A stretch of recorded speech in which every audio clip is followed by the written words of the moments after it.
Sarah Flores, and I teach foundational learning in a specialized sensory class at Barton Middle School.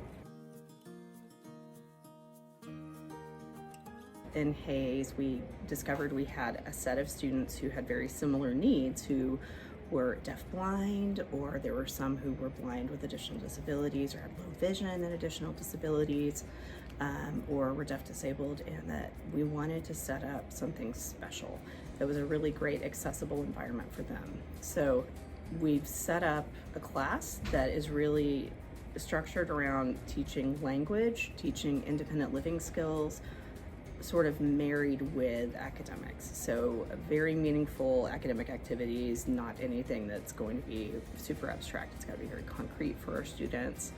And the most important concept is they have to have good, high quality sensory information and access to it.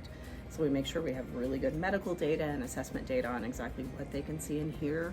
And then we have really fabulous itinerant staff. First of all, our related services team has been with our students for a long time and has worked very hard to get to know them and collaborate often.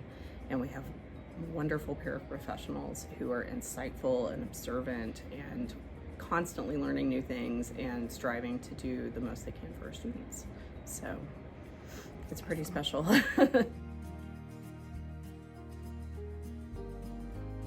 An important thing to realize about students who are blind or have low vision or deaf with additional disabilities is that often people will assume they can see or hear more than they can. It's a spectrum. They'll say, well, he responded to that, or well, I think because he can see this, he could see this.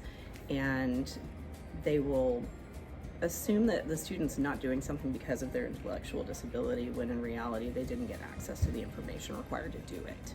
So if you have low vision and you can't hear things well, you're not going to have access to distance information. So as opposed to a child who's been to the grocery store with parents or family members 1,000 times and sees how everything works and observes it from afar and can still understand it, our students need to have everything in their hands. They need to be able to touch it. It needs to be a through line from, okay, I get this thing off the shelf and then I'm going to walk through and do this 1,000 times because I haven't just absorbed what's happening far away from me. I have to have it right here.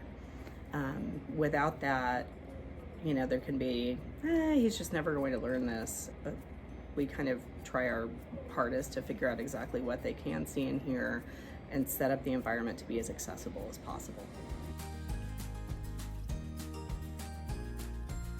One thing we do for students who are blind or have low vision is we do a learning media assessment, and we figure out what exactly do they need as far as materials to learn to read, write, communicate symbolically. So some of our students have a cortical visual impairment, and they require a black background and maybe some outlining around words, or very clear pictures that are realistic, like photorealistic with the backgrounds removed, and then they can understand what that means better. Whereas cluttered things are very difficult to understand. So we have a lot of words and pictures around the room that you'll see that have a pretty similar format, because they address that need.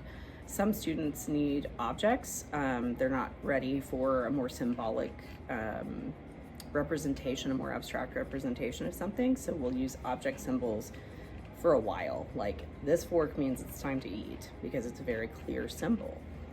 And then over time, they might not have the vision to use the visuals. And so we adjust and we start using tactile symbols when they're ready to understand those.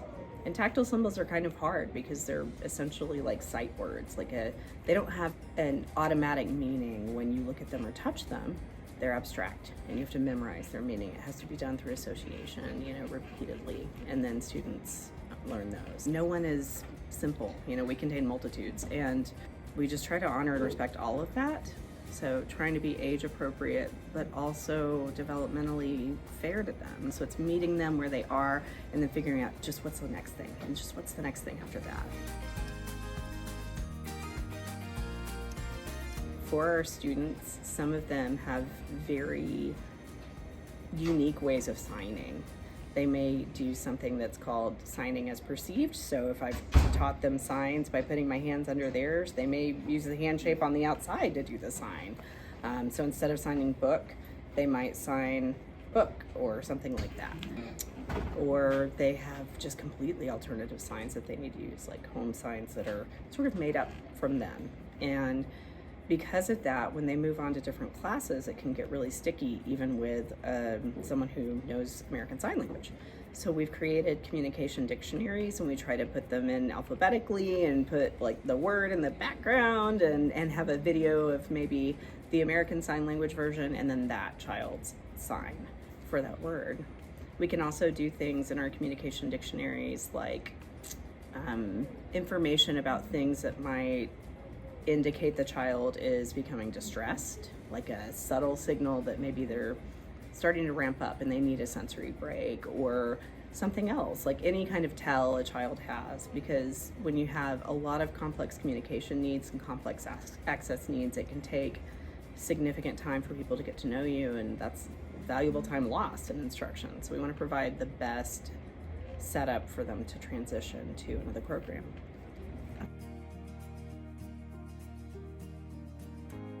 I think like our big theme this year has been community and finding connection with other teachers and other staff members who aren't teachers. Everyone a part of the school community is able to connect with each other in some way, is able to make each other's day a little better. And I think when we focus on bringing that, whatever your gift is, if it's humor or joy, or even just organization or a gift for somebody, like anything you can bring to somebody else to help us like all as a community feel interdependent, feel like we can count on each other, like that's it, like that's what we need right now. I love about Sarah is that she's a compassionate, caring, and very knowledgeable teacher. From a young first-year teacher to now 8 years in, I've been lucky enough to work alongside Sarah in many different capacities. Her warm, calm, and caring personality has been welcoming from the beginning. The way she treats all students with respect, dignity, and kindness is inspiring. She reminds me why we do what we do each and every day. I'm lucky to not only call her a colleague, but also a friend. Her students are lucky to have her. She's a listener. She listens not just with her ears, but with her eyes and her heart. And she really takes time to listen to the student. Sarah Flores is an amazing teacher who defines what it means to lead with compassion, patience, and heart. Every day, she meets each student exactly where they are and guides them toward their full potential. Her classroom is more than just a learning space.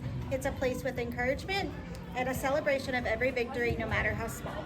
She sees every child's ability where others might see limitation, and she reminds us all that every child has a voice and a future worth investing in.